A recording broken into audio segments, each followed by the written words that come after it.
2월 25일 화요일 기도로 돕는 그 사랑 매일 묵상. 오늘은 시편 102편 12절에서 17절입니다. 12절에 보면 주에 대한 기억은 대대에 이르리이다. 그리고 13절에 주께서 일어나서 시온을 극률히 여기시리니, 이런 표현이 있죠. 그러니까 시온을 극률히 여긴다, 이 말은 지금 이스라엘이 포로로 끌려간 상황을 얘기합니다. 그래서 예루살렘이 폐허가 되었고 수많은 사람들이 포로로 붙잡혀 가서 그 시온을 회복시켜 주십시오. 그 시온을 긍휼히 여겨 주십시오. 그렇게 이제 기도하는 그 기도의 장면입니다. 기도의 응답은 하나님께 달렸다. 그 12절에 여호와여 주는 영원히 계시고 주에 대한 기억은 대대에 이르리이다. 주께서 일어나사 시온을 긍휼히 여기시리니, 우리가 지금 포로로 잡혀왔는데 하나님께서 시온을 불쌍히 여기셔서 일해 주십시오. 지금은 그에게 은혜를 베푸실 때라. 정한 기한이 다가오미니이다. 70년 동안 포로로 이제 잡혀 있는데 그 기간이 다가오니까 우리를 긍휼히 여기시고 지금 포로에서 회복시켜 주십시오. 그렇게 기도합니다. 주의 종들이 시온의 돌들을 즐거워하며 그의 티끌도 은혜를 받나이다. 이에 문 나라가 여호와 이름을 경외하며 이 땅의 모든 왕들이 주의 영광을 경외하리니, 이렇게 얘기하죠. 하나님께서 시온을 회복시켜 주셔서 그 하나님이 영광을 받아 주십시오. 그래야지 이 땅의 다른 민족들이 하나님의 능력과 하나님의 이름을 찬송할 것이 아닙니까? 이제 그렇게 고백하는 거죠. 우리가 포로로 끌려와서 하나님의 이름을 욕먹이면 누가 하나님의 영광을 알겠습니까? 그 예수를 믿는데 뭐가 잘 안 돼. 그리고 그러면 "예수 믿는데 왜 이렇게 잘 안 되냐?" 그렇게 얘기하니까 내가 좀 잘 돼야지 하나님의 이름이 더 영광스러워지고 '내가 이렇게 예수 믿었더니 이렇게 잘 됐더라.' 해야지 더 복음도 전하고 그럴 수 있는 거 아니겠습니까? 인제 그런 기도들 우리도 하죠. 근데 시온을 회복시켜 달라고, 그리고 하나님의 영광 가운데 하나님이 임재하셔서 그 이 땅의 수많은 왕들이 이제 하나님의 하나님됨을 알 수 있는 그런 날을 허락해 주십시오. 시온을 포로에서 돌이켜 주십시오. 그렇게 인제 기도합니다. 근데 우리가 생각한 대로 잘 안 이루어진단 말이에요, 그 일이. 그래서 기도의 응답은 우리의 어떤 노력에 달려 있는 게 아닙니다. 더 크게 기도하거나 더 오래 기도한다고 그 기도가 이루어지는 것은 아니죠. 하나님의 뜻에 맞아야 됩니다. 그래서 지금 이렇게 열심히 기도하지만 어 기도의 응답은 하나님께 달려 있는 거죠. 우리가 원하는 시간에 우리가 원하는 방식으로 하나님이 일하시지는 않습니다. 그럼 왜 기도해야 되냐 하면, 내가 원하는 방식으로 하나님이 일하지는 않지만 그 기도 속에서 하나님이 내 마음을 바꿔 주시거든요. 기도 속에서 우리가 이래야 될 것 같고 저래야 될 것 같은 그 생각보다 더 크신 하나님의 창조성을 하나님이 기도 가운데 우리에게 주십니다. 지금 포로로 끌려가서 쓴 시가 예레미야 애가라는 시죠. 슬픈 노래인데 거기서 이제 예레미야가 그렇게 얘기합니다. 여호와의 인자와 긍휼이 무궁하심으로 우리가 진멸되지 아니함이니이다. 포로로 끌려와서 왜 우리가 포로로 끌려왔을까? 우리가 하나님 앞에 불순종한 죄의 결과를 받는구나. 그렇게도 생각했지만 그 포로로 끌려온 그 한가운데서 여호와의 인자와 긍휼이 무궁하시다. 그렇기 때문에 우리가 지금 완전히 멸망하지 않았구나. 하나님의 은혜와 긍휼이 없었다면 이스라엘이 멸망했을 것이다. 인제 그렇게 얘기합니다. 그래서 그 멸망 속에서도 하나님의 긍휼과 인자를 발견하는 거죠. 이것들이 아침마다 새로우니 주의 성실하심이 크시도소이다. 매일매일 하나님의 성실하신 하나님께서 인자와 긍휼을 우리에게 부어 주시기 때문에 우리가 진멸되지 않는 것입니다. 이렇게 고백하죠. 그러면서 지금 33 절에는 그렇게 얘기합니다. 주께서 인생으로 고생하게 하시며 근심하게 하심은 본심이 아니시로다. 그러니까 예레미야는 자기가 포로로 끌려온 그 고통 상황 속에서도 그것이 하나님의 본심이 아니라는 것을 알았습니다.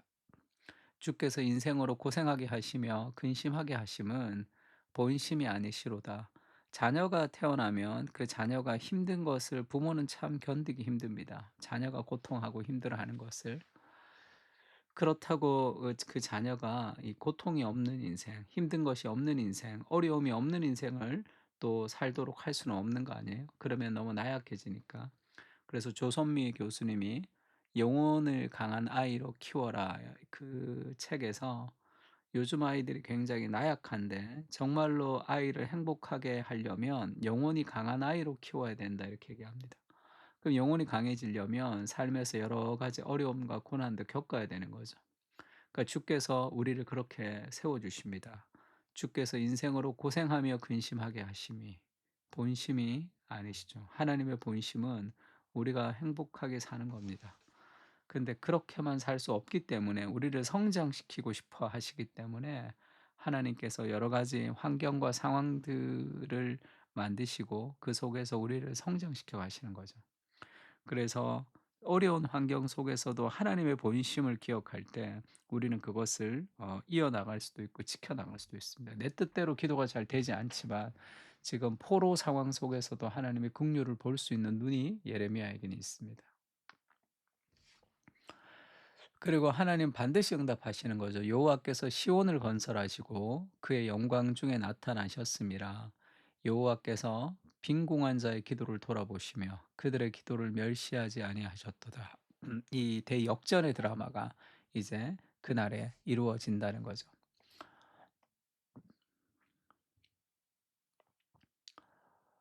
열왕기상에 보면 엘리야가 그렇게 얘기하죠. 사환을 그곳에 머물게 하고 혼자 이제 기도하러 들어갑니다. 850대 1의 싸움을 싸우고 나서 완전히 탈진 상태에 빠진 엘리야가 그렇게 얘기하죠. 하룻길쯤 가서 한 로덴 나무 아래 앉아서 자기가 죽기를 원하여 이르되 여호와여 넉넉하오니 지금 내 생명을 거두시옵소서. 나는 내 조상들보다 낫지 못하니이다. 나 죽고 싶습니다. 나를 죽여주세요. 그렇게 기도하잖아요. 이 기도를 하나님이 응답하지 않으십니다. 그리고 그를 회복시키시죠. 그러니까 우리가 원하는 대로 하나님이 기도 응답을 해주지 않지만 우리의 기도를 재료로 해서 하나님이 가장 아름다운 결과를 만들어내시는 분이시다. 그렇게 우리의 기도가 사용된다고 생각하면 우리는 더 기도할 수 있는 삶의 욕망을 가질 수 있겠죠. 우리의 기도가 하나님 뜻대로 되는 기도가 아닐지라도 우리의 기도는 땅에 떨어지지 않는 거죠. 우리의 기도를 재료로 해서 하나님이 가장 아름다운 일들을 우리의 기도의 응답으로 행해 주실 것입니다. 그러니까 내가 원하는 방식이 아닐지라도 하나님 우리의 기도를 사용하신다는 거 알아야 되죠. 예수님이 그렇게 얘기했습니다. 구하라 그러면 너에게 주실 것이다. 찾으라 그리하면 찾아낼 것이다. 문을 두드리라 그리하면 너에게 열릴 것이라. 예수님이 지금 세 번의 이 반복적인 과정을 통해서 한 가지를 얘기하는 거죠. 기도해라. 하나님이 응답하신다. 기도해라. 반드시 하나님이 응답하신다. 구하는 이마다 받을 것이다. 찾는 이가 찾아낼 것이다. 문 두드리는 이에게는 열릴 것이다. 너희가 기도하면 하나님이 반드시 응답하시는 분이시다. 얘기하는 거죠. 내 뜻대로 응답하지 않을지라도 하나님의 응답은 지체하지 않고 완벽하게 이루어집니다. 그래서 9절에는 너희 중에 누가 아들이 떡을 달라 하는데 돌을 주며 생선을 달라 하는데 뱀을 줄 사람이 있겠느냐 이렇게 얘기하죠. 너희가 악한 자라도 좋은 것으로 자식에게 줄 알거든 하물며 하늘에 계신 너희 아버지께서 구하는 자에게 좋은 것으로 주지 않겠느냐. 우리가 기도할 때 가져야 되는 마음가짐은 하나님이 가장 좋은 것을 주시는 분이시다라는 삶의 확신을 가져야 되는 거죠. 그리고 떡을 달라는데 돌을 주고 생선을 달라는데 뱀을 줄 사람은 없습니다. 근데 우리가 하나님 마치 그렇게 생각하는 거죠. 뭔가 인색한 하나님으로 우리가 생각할 때가 많습니다. 그리고 우리는 떡인 줄 알았는데 우리는 돌인 줄 알았는데 떡이었던 순간들도 있죠. 그리고 떡인 줄 알았는데 돌이었던 순간들도 있습니다. 그러니까 내가 볼 때 이게 떡이다. 내가 볼 때 이게 생선이다. 그렇게 판단하는 것이 아니라 하나님이 내게 허락하신 모든 것이 다 선하다라고 고백할 때 처음에는 돌인 것 같았는데 그 선택이 결국은 떡이었을 때가 있고 우리가 뱀을 잡은 것 같았는데 결국은 그 더 풍성한 것으로 하나님이 주시는 그것을 우리가 경험할 수도 있습니다. 하나님이 반드시 응답하시는데 예수 그리스도의 죽음을 통해서 가장 아름다운 것으로 우리에게 응답하시는 분이시다. 그렇게 얘기합니다. 그러니까 응답받지 못한 기도는 없는 거죠. 노라고 하는 것 자체도 응답이고 우리의 기도를 재료로 삼아 하나님이 지금도 일하고 계시다라는 것을 좀 기억해야 됩니다. 우리의 기도에 귀를 기울여 주시는 하나님, 모든 기도는 땅에 떨어지지 않습니다. 하나님이 가장 원하시는 방식으로 이루어 주실 것입니다. 기도의 능력을 믿으며 기도하게 하시고, 기도의 축척을 통해 삶에서 풍성한 열매를 거둘 수 있도록 인도해 주시옵소서. 기도가 거절된 듯 보일 때도 내 뜻보다 더 크신 하나님의 계획을 신뢰하게 하옵소서. 아멘. 우리 다 같이 시편 102편을 가지고 함께 기도하겠습니다.